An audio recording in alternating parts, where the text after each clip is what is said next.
had big jobs, but the stress was too much. It was time to escape. So, they packed their bags, got on a plane, and flew to Spain.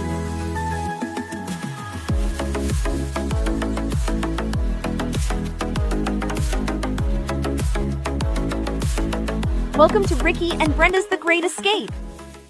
This is Brenda. I'm Ricky, and welcome back to our channel, The Great Escape. Today's video, we just want to talk about what we've done so far. Just to recap, we started this whole thing about moving to Spain back in, I want to say October. More than October, it was December. Oh, okay, so it was December. It's March now. And we just want to, share with you again what we've done so far. And the first thing we started doing was looking at YouTube videos about Spain and what's the process. Through that, we saw a video from a YouTuber who has, I guess, a company that helps people relocating. It's called Spain Reveal, James Blick. And from there, we met other folks that helps with the process. Because remember, obviously, if you don't have a visa, that's one main thing that you're gonna need to start the process. Of course, you have to have an idea where you're going. You need to talk about taxes. One of the first things we did was made an appointment with somebody who helps relocate. So we did that. We made an appointment with a relocation agent. She met with one, I met with one, kind of had an idea how that works. Then after that, we made an appointment with a company that was going to help us with the visa process. So we got information on that. Through them, we spoke with a visa attorney, because then made an appointment with a tax lawyer, got an idea on how that's going to look like. Well, because we decided to hire a company to help us with our visa, which is the bureaucracy .es. They started helping us with the process, and they send you a list of all the documents you need, and then we started that process of collecting documents. A lot of documents together. Just to give you an idea, they're gonna want bank statements that will go back 12 months. And it's different with every visa. So we're going with a non-lucrative visa. Right. So I guess it just depends on the visa that you choose as far as what different types of documents they're gonna need. I think the ones that take the longest are going to be those documents that you have to have apostille, I think is how you call it. Apostille, yeah. And then after that, obviously everything needs to be translated as well. So the first document that we had to have a company apostille was the FBI report. So that was probably like one of the first things. We looking around, then to find out that you can actually go to your local post office. Not all of them offer it, because you need your fingerprint, but the actual report, you go online for that, for the actual FBI report.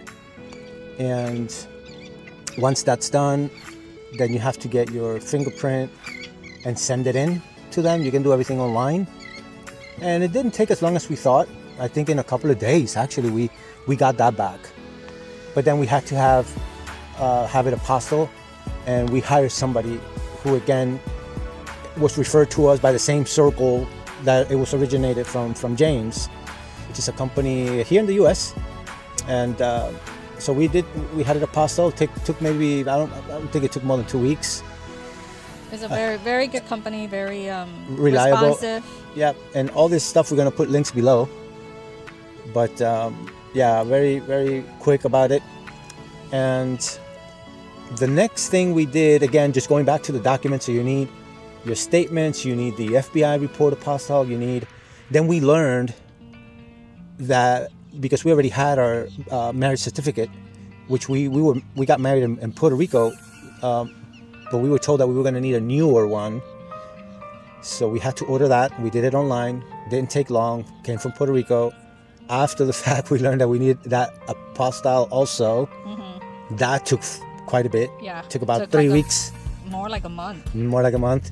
Yeah. So that was our last piece of paper that we've been waiting for. We just so happened to get that today. And it felt like forever. Yeah. It's Saturday, so we weren't even expecting it. Ricky got the email that it was done, and we're like, yay! So we have our last piece of paper now. We can start the process of trying to get an appointment with a consulate here in Miami. Yeah. which that's a process. That's gonna be a lottery almost, because you just for those of you who are considering moving, at least to Spain. I don't know how it is in other states, but here in Florida, the consulate it's in Miami, and it's like right now I've been trying 2, 3, 4 times a day on their website, and there's nothing available. So just so you have an idea that that could take a while. But going back to the list of documents we had, they also require a letter from your employer that you are no longer going to be working, at least for this particular. Hey, we got some visitors. And so we are still working on that, because we again still working, but for this particular non-lucrative visa you cannot work for a year. So this will be a good information that we're sharing for those of you who are going to be applying for the same visa. So we'll see how that goes when we submit our letter that we're going to need from them. Some employers, once you put that in, they'll just let you go on the spot. We don't know if that's going to happen to us, so we'll let you know on the next video how that process is going to go. Yeah. What else did I put there? Oh, we needed also a doctor's note, like a doctor's certificate. Oh, yeah. That that you are all in good health, that you're not going to go abroad bringing some I don't know, some contagious disease. They require a stamp on that document. And we learned that they love stamps, so yeah, everything has to be stamped. Our primary doctor was like, I don't have stamps, we don't use stamps. And luckily he found an old stamp he had, and because apparently that's huge in Spain. They love everything to be stamped. Or letterhead. Or, right, if there's no stamps, then you need to do it on a letterhead, yes. But they prefer it to be on a stamp, apparently. Then what else we need? We needed a document stating that we're not going to be working, and that we understand that the non-lucrative doesn't allow us to work, neither remotely or directly for a whole year. That document, it's one for her, one for me. We had to go have it notarized, so we did that yesterday. It's just getting everything in order. Yeah, it's just a lot of documents. Yeah, I think now we kind of feel like it's a little closer. So now the nerves is just getting that appointment right with the consulate, which we hear we're hearing on Facebook and everything that it's just very challenging. So we'll let you know. We started, yesterday, starting to try to get an appointment. So we'll let you know how long that process takes. Yep. We hear that you can do walk-ins. It's obviously it's a gamble, but we may have to do that. We don't know yet. Miami is about 3.5 hours from us. Yeah. So we will have to maybe take a few days off from work, stay in a hotel, wake up early every day, and hope that they'll let us in one of those mornings. Yeah, I mean it's a process. Money-wise, I know we have a list somewhere about how much we have spent on everything, because everything is money, from the lawyers that we have to hire, or it's merely a consultation, but they're going to want a fee. The process of we hired a company, like she said, that helps us with the whole process step by step to get the visa.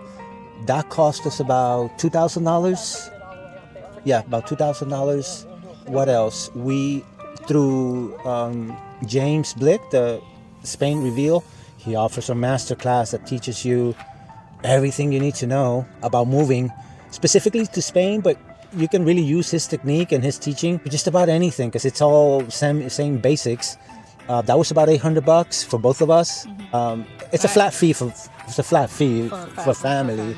Yeah. And to be honest with you, it's worth every penny. It's actually a lot. I don't even. A lot of information. I don't even know how that man keeps up with everything he does. Because specifically with the move to Spain, he does deep dives very detailed on everything, like areas to move to, pueblos, like they call it, urbanizations. Like we're on module 2, right? Module 2, and it's a lot of information, but I highly recommend it so that you can go with a peace of mind that you're prepared. Like he really truly does. I feel like we're getting really prepared as to what's coming. He covers everything. Yeah, he covers everything. We're enjoying it. It is a lot. It's per week, so it's 8 weeks. And just yesterday was our day off, and we just finished module 1 and started module 2, which module 2 started on Friday. So we're a little bit behind, but we're trying to keep up. Classes are recorded, so for people that work, you can do it, on your own time. He does every week do lives because they have experts that come in and to talk to you on different areas. So it's worth do it if you are considering moving to Spain. I highly recommend it. We understand $800, but it's worth every penny to at least go and feel like you're really prepared to make the move. And same thing with, trust me, I'm one that I don't want to call myself cheap, but I think about it twice when it comes to spending, because we're going and we're not going to be working for a whole year, so we both know that we have to be careful with our spending. But another thing which we haven't done yet, but I'm still processing and strongly considering, is hiring a relocation agent. That could be really convenient and smart to do if you can afford to do it. Again, I'm not saying that we are doing it. The owner of the company that's helping us with the visa, her name is Marina. She told us, because we know Spanish, and that she feels that with a regular agent we might be able to kind of get by. But the truth is, we've never been to Spain, and when we get there, we're not doing scouting trips like most people do. Right. We've never. We until yesterday that we started that module of where to move to Spain. We really didn't even know where we were gonna go, and that whole module of where to move to Spain has helped us narrow the places where we do want to end up, at least for the first couple of months until we get a good feel, because obviously you won't know until you're there how you feel about it. But yeah, so I'm strongly considering the relocation agent only, and James does recommend that, just because they know the ins and outs of the areas, the streets, so there could be a really good resource to try to find you a good place, and it's very avoid scams too, avoid scams, and we've heard it's very difficult. Like, that's one of the things. It's housing is difficult to get just because of how many people are moving to Spain and the time that you go. So that's why we are strongly considering it.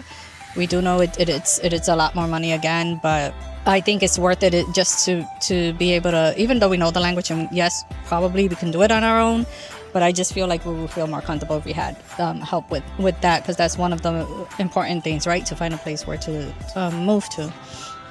And one of the things that they ask also on the application, among many other things, like that list that I was talking about, is having a location.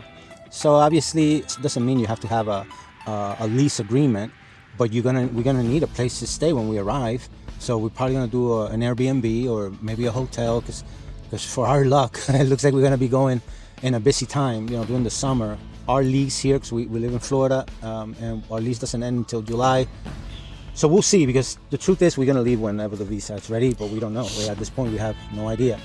We don't know how long getting the appointment. And then after you get the appointment, they have 3 months to process and approve or deny. So everything going well, we may end up in around that time, July, but again, we don't know. So money-wise, again, that's a big thing for everybody, because if everybody had the financial means to do it with everything going on right now, I'm sure a lot of people would consider it. Just so far, and the little things here and there, I can share that maybe we're going into the maybe $4,000 or so, and that is just the beginning, because we're not even touching the big stuff. When moving, the air tickets alone are a lot. I'm anticipating spending another $5,000 just it's just because of the time when you go, obviously. Yeah. So if you time in an off season, it's going to be a lot cheaper. It's just for us, we're timing it in the high season, so obviously it's going to be probably double the cost. So, but we won't know. We'll let you guys know how that process goes as well. We've heard from people that kind of already done everything. It varies, because even James, where he put a list of different families that have done it, and the whole moving, everything, visa, everything, it ranges from what, 10,000 up to 50,000 or something. Yes. So it all depends on how much stuff you're taking. They strongly advise not to take. Don't take much. Just take your luggage. You know, you don't want to. From what I hear, it's not worth taking furniture, nothing big. Most places over there, when you rent, they come furnished, and from what I understand, it's, you know, you can get stuff, and it's doable. Do what we do, you know, look a lot of YouTube videos. Hopefully you'll continue looking at this one, giving us your support. Don't forget to subscribe, give us a like, and we're gonna keep you posted, right? We'll Yep. see you in the next video. Bye. See ya.